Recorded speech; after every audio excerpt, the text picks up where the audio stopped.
Hello everyone. से episode की starting में हम लू जियान को दांग मैंग के साथ देखते हैं, जहां पर लू जियान तो केस के लिए काफ़ी ज़्यादा वरीड था। वहीं दांग मैंग केस को लेकर कुछ ज़्यादा ही कैजुअल ले रहा था। वो बोलता है कि तुम यायो को इतना ज़्यादा कंसर्न मत करो, वो इतने ज़्यादा अच्छी लॉयर नहीं है जो कुछ कर पाए और हम ये केस को ज़रूर जीतेंगे। इवन दांग मैंग ने केस को जीतने के लिए कुछ गलत टैक्टिक्स का इस्तेमाल करने वाला था, जो क्या है वो हमें आगे पता चलेगा। वहीं हम यायो को देखते हैं जो इसी केस पर काम कर रही थी। तभी यानतिंग और यूफई उसे देखते हैं वहाँ पर आ जाते हैं। यायो उनसे कहती है कि तो आप दोनों इस तरह से मेरे सामने एक्ट मत करिए, जबकि मुझे पता है कि आप दोनों एक दूसरे को डेट कर रहे हैं, तो छुपाने की क्या ज़रूरत है। जिस पर यानतिंग बोलती है कि मैं तो चाहती हूँ सबको बताना, पर यूफई ही बोल रहा है कि मैं नहीं बताना चाहता अभी किसी को। वहीं यायो कहती है कि मुझे यूफई की ज़रूरत है, मैं उसका टेस्ट चेकअप करवाना चाहती हूँ कि उसके टेस्टिकल्स ठीक है या फिर नहीं। तभी यानतिंग ये सुनते ही उसके कान खड़े हो जाते हैं और वो उससे पूछती है कि ऐसा क्यों है, जिस पर यायो उसे अपने केस के बारे में बताती है।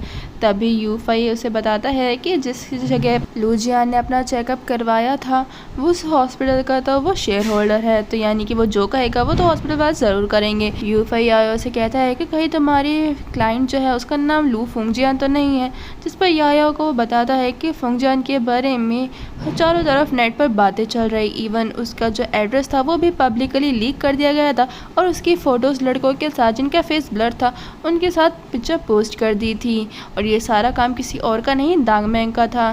तभी फुंगजियान यायो को कॉल करती है जो उसे केस ड्रॉप करने के लिए बोल रही थी, क्योंकि काफ़ी सारे लोग जमा हो गए थे उसके घर के बाहर, क्योंकि उसका एड्रेस पब्लिकली लीक कर दिया था दांग मैंग ने, और उसे काफ़ी लोगों ने मारा भी था, जिस वजह से यह उसके लिए और भी ज़्यादा परेशान हो जाती है और वो उस केस को ड्रॉप करने के लिए बात बोलती है। यायो से समझाने की कोशिश करती, इससे पहले ही फुंगजियान उसका कॉल कट कर देती है। नेक्स्ट सीन में हम चेंगजी और वूजुन को साथ में देखते हैं, जहाँ पर दांग मैंग चेंगजी के कॉल पर उसे फ़ोन कर रहा था, लेकिन वूजुन के कहने पर वो उस कॉल को रिसीव नहीं करती। तभी चेंगजी एक मैसेज करता है जिसमें उसने यायो का जिक्र किया हुआ था, जिसकी वजह से चेंगजी यायो के लिए काफ़ी ज़्यादा वरीड हो जाती है और तुरंत यायो को मैसेज करके उसका करंट लोकेशन मांग लेती है। वही यायो उस जगह पर पहुंच चुकी थी जहां पर फुंगजियान रहती थी। वो देखती है कि बहुत सारे लोग उसके घर के बाहर जमा हो गए हैं, इवन घर के बाहर चीज़ें फेंक रहे हैं उसके ऊपर। यायो उन्हें समझाने की कोशिश करती है पर लोग नहीं समझते। तभी फुंगजियान उसे अपने घर के अंदर ले लेती है और उसे समझाती है कि वो इस केस को ड्रॉप कर दे। यायो उसके फेस के मार्क्स को उससे पूछती है कि तुम्हें किसने मारा, जिस पर वो बताती है कि कुछ लोग आए थे सुबह और वो बता रहे थे कि वो मेरे हस्बैंड की आदमी है, लेकिन मैं जानती हूँ कि मेरा एक्स हस्बैंड चाहे कितना ही बुरा हो वो मुझे इस तरह मार नहीं सकता। इसलिए वो समझ जाती है यायो कि ये सब कुछ दांग मैंग का ही किया धरा है। वो उसके एक्स हस्बैंड का नाम लेकर उसे पिटवा रहा है ताकि कोई भी उस पर शक ना करे। फुंगजियान की सेफ्टी का सवाल था, इसीलिए वो उसे अपने साथ होटल में स्टे करने के लिए बोलती है। उसे सारा सामान पैक करके वो बाहर जाती है, तभी लोग चीज़ें उसके ऊपर फेंकने लग जाते हैं यायो के ऊपर जो गिरती हैं। लेकिन इतने में ही वूजुन और चेंगजी पुलिस को लेकर वहाँ पर पहुँच चुके थे, तभी जिसकी वजह से मामला थोड़ा सा शांत होता है। पुलिस उन लोगों को हैंडल कर लेती है, लेकिन वूजुन इन सब चीज़ों की वजह से काफ़ी ज़्यादा परेशान हो गया था। उसे चेंगजी और यायो दोनों की ही बहुत ही ज़्यादा फिक्र होने लग गई थी। यायो अपने साथ फुंगजियान के एक होटल में ले जाती हैं, जहाँ पर वो उसको हिम्मत देती है कि अगर वो इस तरीके से डरेगी तो हाना के लिए कौन लड़ेगा।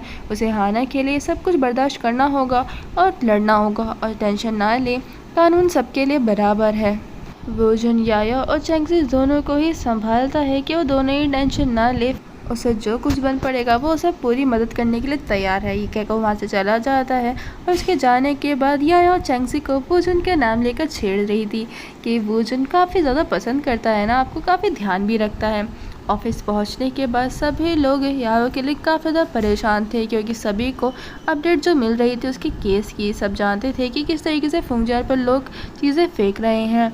वहीं हम शानहेंग को देखते हैं जो अपने केस में काफ़ी ज़्यादा बिजी था अपनी मीटिंग में, जहाँ पर यीरेन का ध्यान सिर्फ और सिर्फ शानहेंग पर ही था। वो उसको इम्प्रेस करने का कोई भी मौका नहीं छोड़ रही थी, इस तरीके से एक्ट कर रही थी जैसे कि वो और शानहेंग दोनों ही एक जैसे हैं। थोड़ा जो ब्रेक मिलता है उसमें शानहेंग जैसे ही अपना मोबाइल को रिसीव करता है उसे तभी सारी अपडेट मिल जाती है कि यायो के साथ क्या कुछ हो रहा है। इस वजह से वो इतना ज़्यादा परेशान हो जाता है कि वो तुरंत ही मीटिंग को छोड़कर वहाँ से चला जाता है। इस तरीके से जाते हुए देखकर यीरेन उसको काफ़ी ज़्यादा परेशान हो जाती है, कहीं ना कहीं से पता चल गया था। वहीं हम शानहेंग को देखते हैं जो यायो को कॉल करना चाहता था, लेकिन डायरेक्ट उसे कॉल भी नहीं कर सकता था, क्योंकि वो जानता था कि इससे शायद यायो को बुरा लग जाए। वही यायो वो सारे लेटर्स को पढ़ रही थी जो कभी शानहेंग के लिए भेजे गए थे, जो थ्रेट लेटर्स थे। वो इसी को सोचकर देख रही होती है कि जो कुछ भी मैं आज फेस कर रही हूँ, शानहेंग ये सब कुछ फेस कर चुका है। तभी वहाँ पर यांतिंग और यूफई भी आ जाते हैं। उन दोनों को ही शानहेंग ने भेजा था। उन दोनों के जाने के बाद वो शानहेंग को वीडियो कॉल करती है और वो पूछती है कि उन दोनों को आपने ही भेजा था ना, जिस पर शानहेंग बोलता है कि मैंने मैसेज ज़रूर किया था पर उनका रिप्लाई नहीं आया था।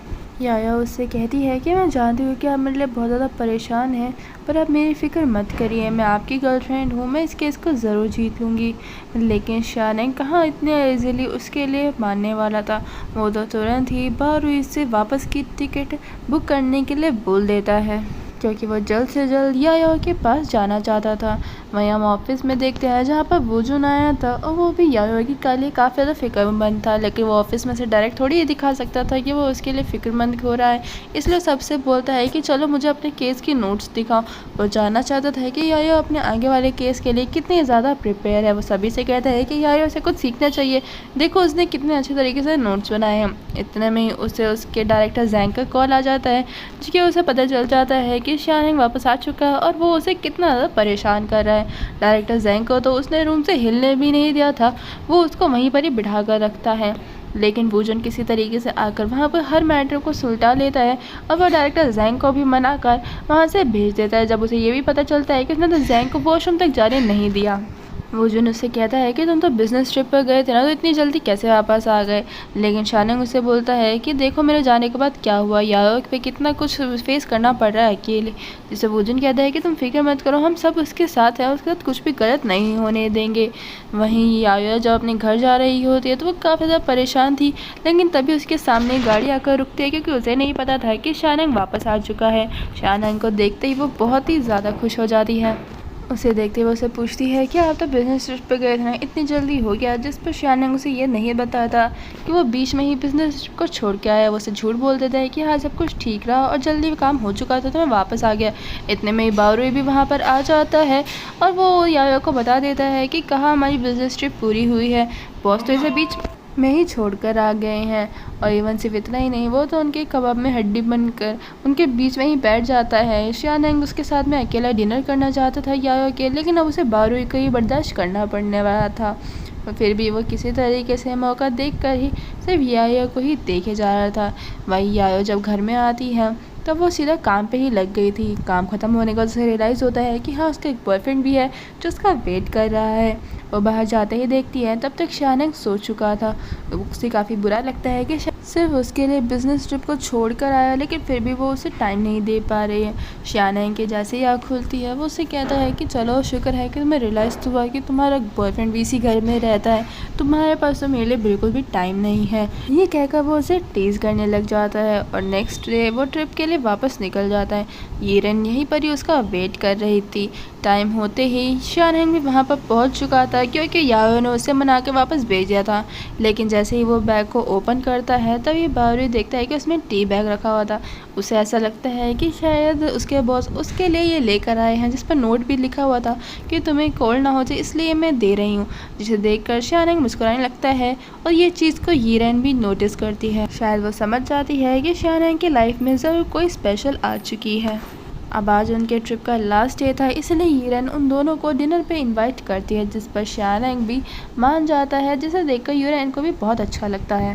जब सभी लोग साथ में लंच करने के लिए बाहर जाते हैं तभी वूजुन भी वो कॉल के मिलाकर वो याया का ध्यान रखने के लिए उसे बोल देता है।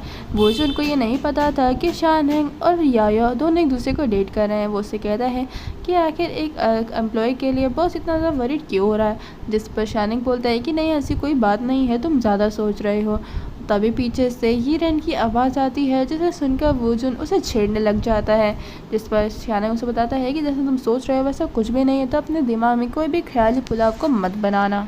इसके बाद हम कोर्ट का सीन देखते हैं, जहाँ पर लूजियान और दांगुंग दोनों ही इस चीज़ का डिसाइड कर रहे थे कि ये केस जीतने के बाद वो किस तरीके से सेलिब्रेट करेंगे। दांगुंग बीच में बाहर जाता है, तभी याया अभी उसके पीछे चली जाती है और उससे माफ़ी मांगती है कि जो भी आप कह रहे थे पहले वो बिल्कुल ठीक था, मुझे आपसे पंगा नहीं लेना चाहिए था। वो उसे बटरिंग लगाने की कोशिश कर रही थी, इवन उसे 2 कोल्ड ड्रिंक भी देती है।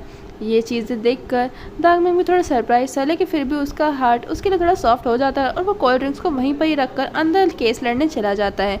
उसके बाद में केस स्टार्ट होता है, जहाँ पर दोनों ही लॉयर के बीच में आर्ग्यूमेंट्स होनी स्टार्ट हो जाती है। दोनों ही अपने पॉइंट्स प्रूव कर रहे थे, लेकिन तभी टाइम ख़त्म हो जाता है और जज खड़ा होकर ये अनाउंस करती है कि इस केस में आप कुछ भी प्रूफ नहीं कर पाए हैं जिससे साबित हो सके लू जियानी फेंग जुआन के बच्चे का फादर है, इसीलिए मैं आपको 15 दिन का समय देती हूँ जिससे आप ये प्रूव कर सके।